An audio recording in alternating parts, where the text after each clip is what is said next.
zur Gastromesse. Heute wir haben deutsche Küche, italienische, französische und spanische. Ciao, noi abbiamo la cucina italiana, questi sono la pizza, i bruschetti, tiramisù e la pasta.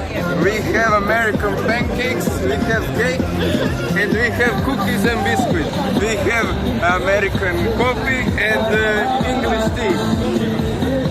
Noi abbiamo cucina italiana, questi sono i biscotti, la pizza, tiramisù e la focaccia. Welche Gericht haben Sie für die Gastromesse vorbereitet?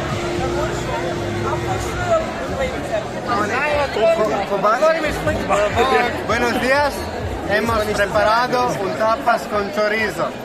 Tiene chorizos españoles de carne de cabal, queso, pan, pepino y mantequilla. Este plato es de España. Ciao, questa è la cucina italiana. E noi abbiamo fatto pesto genovese con pignoli, basilica, olio e non lo so. Noi hanno due tipi di gelato, con il zucchero, con il latte, con le fragole, con il mascarpone e con la panna.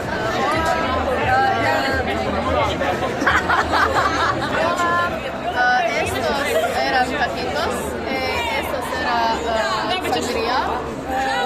Los taquitos es con queso, pollo y tortilla. La sangría es con naranja i limon. Dobar dan, nalazimo se na štandu latinske kuhinje. Ovdje imamo pogačice sa sirom, sa grobi kuglicama. Atmosfera je odlična i svi su sretni. C'est l'instant français.